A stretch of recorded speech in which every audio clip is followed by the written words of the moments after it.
CD Projekt Red and CD I think Projekt it's Group. said there Projekt. CD Projekt. You got to say it properly. So they're in the headlines again. Projekt. They're in the headlines again, and they had a really, really interesting public strategy update. So essentially, instead of their in-person presentations to investors, they actually did it all on YouTube. But it was a highly produced version, which is, like I'm obviously in the corporate world, so as you, Mike, same as you, Mike, in kind of roughly the same type of space. Normally with these investor sessions, they don't like to make it really slick and marketing based or anything like that. They try to still kind of keep it straight and narrow.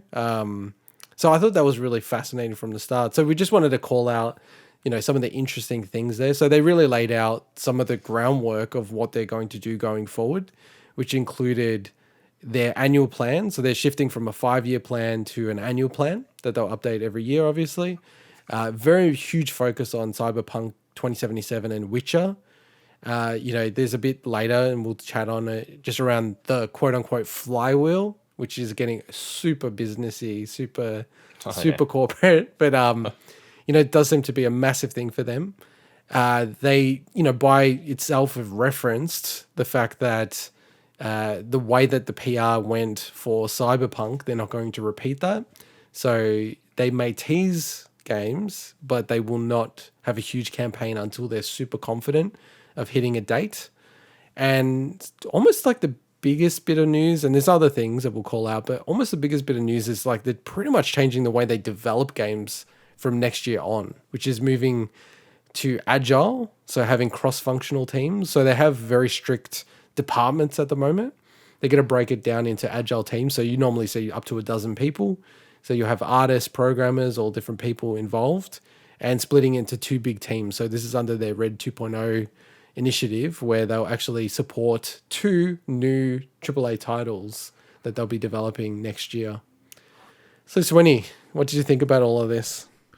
Well, first of all, look, it was an interesting watch. As you said, there's points where it does get super corporate, but I mean that it's a strategy presentation. Normally they're worse than this. At least they did make it a bit more interesting because they knew that they were going to release this to the public. But I did find it very disingenuous where they're at the start they're doing the whole, as you said, like, oh, normally we'd have you all in a room and would do this, as if they're speaking to... Who's they? Yeah. Yeah, no, as if they're speaking to the employees. Yeah. But then everything else seemed like... And they kind of they start talking about, oh, gamers, almost like they changed the audience. So it's almost like they threw that in there just to put on a bit of a facade that this is strange for internal only, but then everything else, or a lot of the rest of it. But look, it was really interesting. There's a lot of good in this, especially when they start talking about... Debatable. No, that's what I'm saying. There's a lot of good, but then there's also other stuff. I think that they're very good with the policies you said about the marketing, the pre-release hype. I think that is a very, they had to make changes, and I think that is a fantastic change that they're going to make sure that they show off games on all the platforms that it's coming to. They're not going to have, concept demos. They're going to try to be a lot more upfront with that stuff. And there's a lot of good around the roadmap for the future, Witcher and Cyberpunk games, whether or not it's things we know about like Monster Slayer and all that stuff, or just, the DLC and expansions. Look, there's good in there, but the bad for me is the fact that it kind of, like this whole multiplayer situation with Cyberpunk, it was one of the most confusing explanations that I've seen. And I understand, look... I know, it was nuts. to their credit, all the people that spoke, very good English and everything, but I don't know who worded this explanation about why they're changing their direction. So basically, I guess to clarify, so they're reworking their plan. So originally they planned on doing a standalone Cyberpunk kind of product, multiplayer product, and instead... And this is my quick interpretation of it. Maybe you've got a better way, Intergod or Mike, but they're instead investigating technology to allow them to incorporate online and community features in all their future games. But it's like, okay, what does that... So does that mean there is no longer a standalone Cyberpunk? Like, that's the impression I'm getting. A lot of people aren't happy about that because, a lot of people thought that would be part and parcel of the product that they're buying. But I thought from the start, I'd always had the impression it was a separate thing. But, 100%. No, I think everyone thought that. Like, they were never... There's a lot of people that are annoyed, so they didn't think that. No, look, okay, we should put our cards on the table. I'm not a huge fan of CDPR, or like CD Projekt, so the company. CDPR is the development arm of CD Projekt. So I probably dislike CD Projekt and don't mind CDPR. They're just developers, right? Like, I feel bad for them in some cases, but they're amazing developers. I should say, like, put it out there. Like, I'm probably on the anti side of these guys, whereas you both are. I think you're very optimistic about them, Swinny. I think Mike's right in the middle. Pretty aligned to our video presentation. Games, so. I think they make absolutely great games. It's just, I think...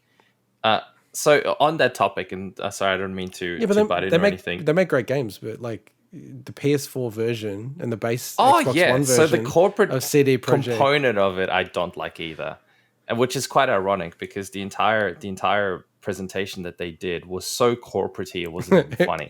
It was insane. It's like one of my presentations. I know. I was working on a strategy pack on Thursday, so like yesterday, and I'm watching this thing and I'm going, wow, this is a gaming company. What has a gaming company become? Especially a gaming company that started its grassroots. I mean, all gaming companies would have this kind of... Sorry for cutting in. All gaming companies that are of their size would have these kind of presentations. No, of course, yeah. It reaches that certain level where I think it needs to have that. But I think I find it ironic, and I don't know what the devs that worked on Cyberpunk will make of watching. I think, honestly, if I was a dev that worked on Cyberpunk, especially when the whole idea behind Cyberpunk is how corporations are screwing over the world. Yeah. And you see this presentation from your superiors about exactly them doing that and making this entire thing the most corporate-y spiel you could possibly get.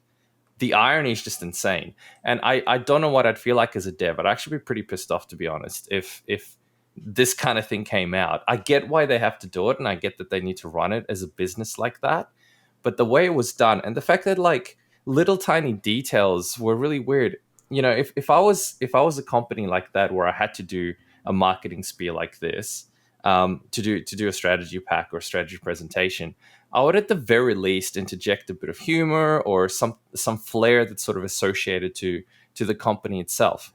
Instead of, they literally used like basic icons that you get that I've seen in so many different strategy packs that you get from like flaticon.com. That's exactly what I was thinking, because I've seen the same. I swear to God, I've used the same icons before. I could Google it right now. Totally could. Instead of like actually using, Witcher or Cyberpunk icons to at least give it that little bit of human touch, if you could call it that, that's related to the company. So I get it, but man, I was really disappointed watching something like this. So I don't know what the actual devs themselves would feel like. I'd feel like they're like, just rolling their eyes seeing something like this.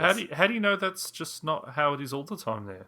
Or at least of recent times? Because this is I don't know, maybe they have released this stuff in the past, but maybe this is just the stuff they do all the time. And no, look, it might be. I just look. I don't want to stereotype game developers, because I am not one, but I can imagine game developers in general are not into that corporate shit. They're not the suit wearing corporate strategy writing, bullshit business people. Half the people that work in corporations don't care about that crap.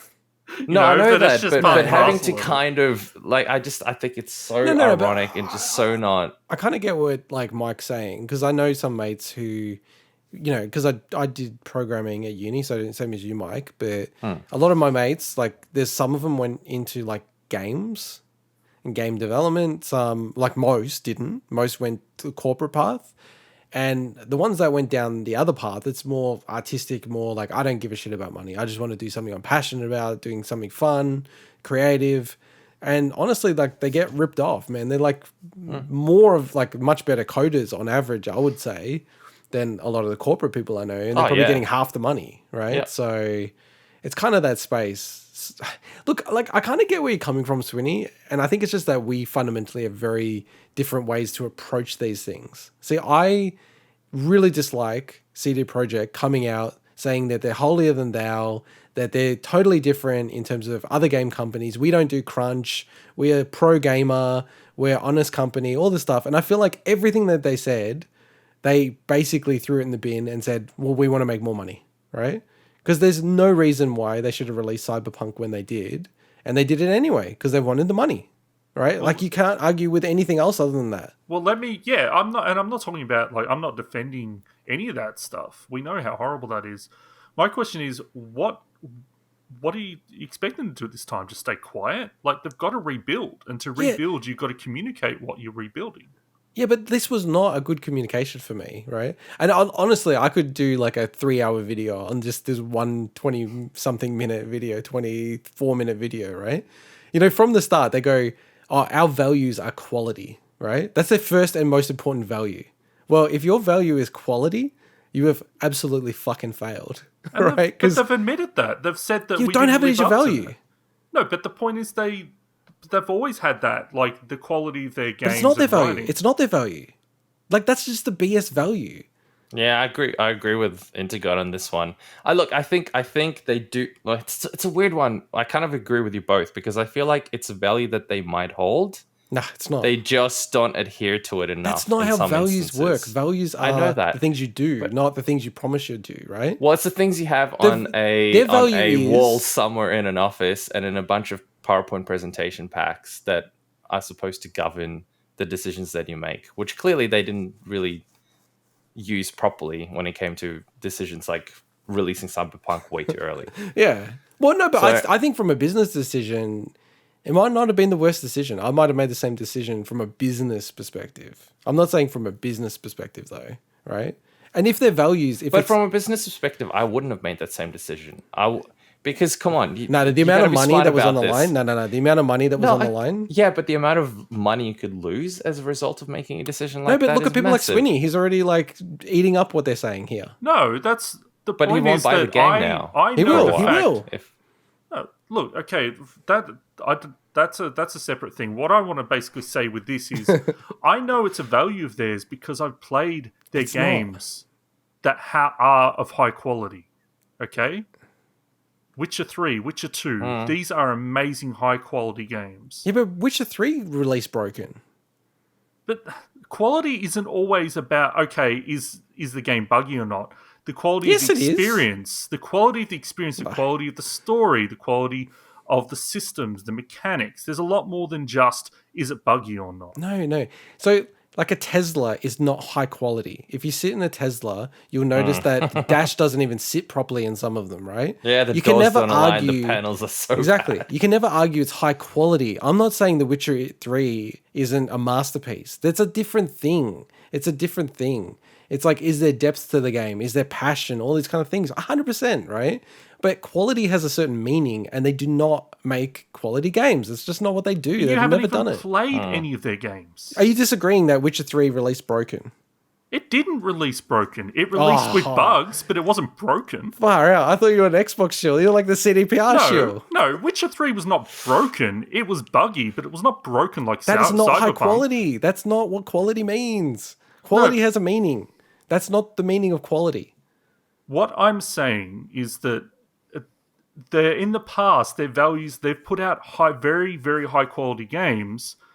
Obviously, Cyberpunk was not one of them. It doesn't mean that they have to trash that value just because they didn't live up to it.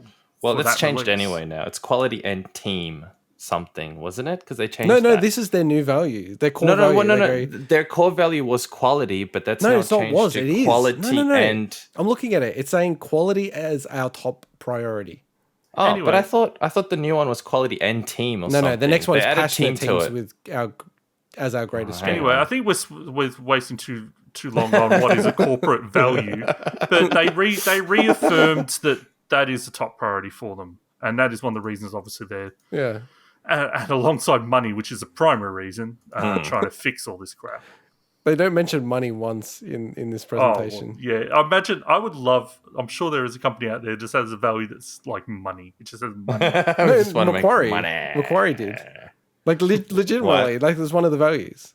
See, again, this is where, like, I get annoyed with companies like CD Projekt, right? Macquarie are very honest with what they're all about. They were about how do you make a lot of money for ourselves and how do you make a lot of money for our clients so we both win, right? Like that's just being honest, right? I find that CD Projekt are one of the most dishonest companies I've ever seen from a business perspective. But yeah, we do need to move on within this presentation because there's so much in here that I want to talk about. Cyberpunk is going to be a massive franchise for them.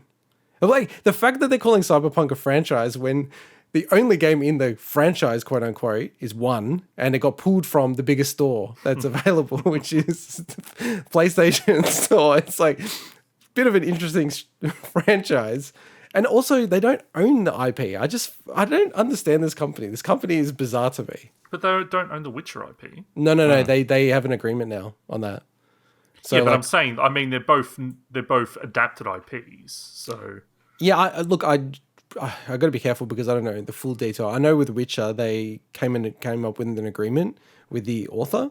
They have a really interesting law in Poland. It's fascinating, actually. It's like I've never heard of this in any legal field where they did a deal with the author, but Polish law says that if a deal like this for IP or anything like that becomes so egregiously unfair over time that it can be renegotiated or thrown out. Wow. And the I remember that. the author said, I don't give a fuck about video games. He actually hates video games, the author, the Polish author. And he's a god in Poland. Like, these games are massive. These books are massive. And he's just like, video games, they're fucking shit, whatever. It literally is like $10,000 or something. He gave them the rights to Witcher, right? Ridiculous. It was ridiculous. And it was for not just The Witcher, it was like other associated properties with their version of The Witcher, right? And then he, the bastard, in my opinion, because he's like F video games and then, comes back later saying, well, this is unfair. Like this game's made more money than my book series. And yeah, they had to renegotiate. And then as part of that, they've got a deal to like, they can, make more games and merchandise and he gets a cut of it. I don't think they have the same thing with Cyberpunk. I think it's a bit different, the arrangement there. I just meant they're both not IPs they created from scratch. Yeah. That's what I meant. Well, they're not a very original company, so I find it interesting why I mean, I don't know, this is a whole different topic of discussion why they didn't just create their own sci-fi. Oh, I do not understand. Why they had to use the name, because I mean they could have created the whole world and the name and everything without needing to have anything to do with 100%. The Cyberpunk IP. But it gives them credit. It gives them street cred. It's probably down to that. This tabletop RPG. I don't think people, Swinny, I think mainstream people don't know.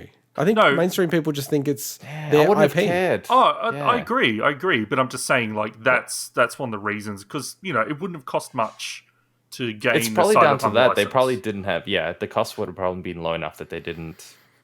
But I'm not sure if, like, the agreement was under Polish law, but it feels like if this becomes a mega series, they might need to renegotiate it again. I don't think it would have been under Polish law, because Cyberpunk is from their company is. No, their company is Polish company. So... Yeah, but I mean, they would have had an agreement with the rights in the US. Yeah, but you could file in Poland under Polish law, potentially. Yeah, but what I wanted to call out was that they view Cyberpunk as a huge franchise for them. So it seems like they're going to make a sequel to this game. Okay. Like, has to, based on what they're saying. I just want to know how agile development's going to go for them. Well, they've got agile and waterfall in the presentation on the same slide. So I remember they had the from and the to. So they went focusing on AAA RPGs to genre blending with AAA RPG at its core, and then they went single player to single player plus online, and then they had waterfall development to agile delivery. Yeah, and then they had AAA game focus. Are you memorizing this or? No, I'm reading it. Okay, good.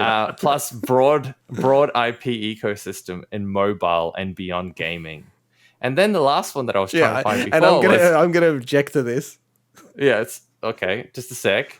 Well, yeah, I know you will object to this one. They had quality focused to team and quality focused.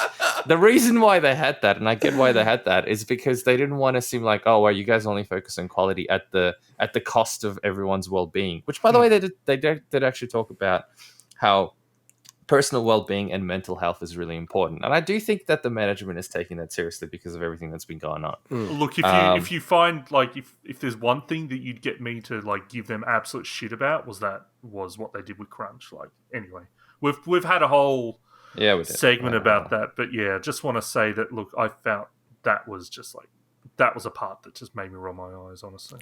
Oh, and the thing that really pissed me off with that as well was they're talking about mental health, as if it's like the people's mental health, like they've got problems or something, so we'll help them out with their mental health. It's like, no, you're working people to the bone on a game that you shouldn't ship, and people internally to your company are saying, do not ship this game. Like, they were shocked when they were talking about it being shipped in March, like last 2 years ago now, wasn't it? Or last year, March, it was meant to come out. Yeah, last year, March. And people were like, are you kidding me? This game can't come out in March. Yeah, This is insane. The last thing I wanted to say about this, and I know, Swinny, you're getting pissed at me in this whole segment, is that just when they're talking about the year plans and the PR stuff, and I totally agree with that. I think every company, I genuinely don't think you need more than 6 months to hype up a game. So like when they're talking about their campaign, so there's a difference between, if you look at Bethesda, Elder Scrolls 6, we're working on it. It's going to happen, right? You kind of need to say that because you want to get good devs to come along and make that game, right? Yeah. So I think it's fine that Bethesda came out and said, Elder Scrolls 6, it's happening, and then say nothing But about that's it it. for Just 4 at a years. high level, it's Yeah. still happening. Right? Hold your horses. It's coming. But I they think- also had to. They were bouncing back from Fallout 76. Sure. That was one of the reasons why they really went hard with that. Yeah, and they had this weird thing where it's like they had to do they started doing E3 and they didn't stop, so they were just like, oh shit, we have to announce something. But I do think that that's fine to tease that, and I think it's fine, and we'll get into it, like if they go Witcher 4 is happening, right? But I think you only need 6 months to hype up a game, to go, this game's coming, and then, that really short window that you have when the game's going to be coming out. Like, that's when you can start the real big marketing campaign. I don't think you need years to market these games. I've never understood that personally. But yeah, Swinny, the last thing I wanted to call out was this little nugget that the guy had where he goes, once we think Cyberpunk, so they're releasing patches for Cyberpunk. They just released a patch and we'll talk about it soon. Yeah. For 1.2. They go, when we feel like the game is quality enough, we'll work on the next gen version of Cyberpunk 2077. I was like, whoa, they don't even think the game is quality right now. And that's 1.2. If they are talking to Sony and Sony actually looks at this stuff carefully, they're going to go, dude, you don't even think that this game's quality. Why the hell would we let it back on the store? And I don't want to go into it because we've got another segment on it, but that one really shocked me when I saw that. Was there anything else you wanted to mention, Sweeney? No, because I think we should get into the Cyberpunk patch stuff. All right. Well, there's a lot on this topic that I want to talk about, but not now. All right. Well, let's get into the next item of news. Number 5.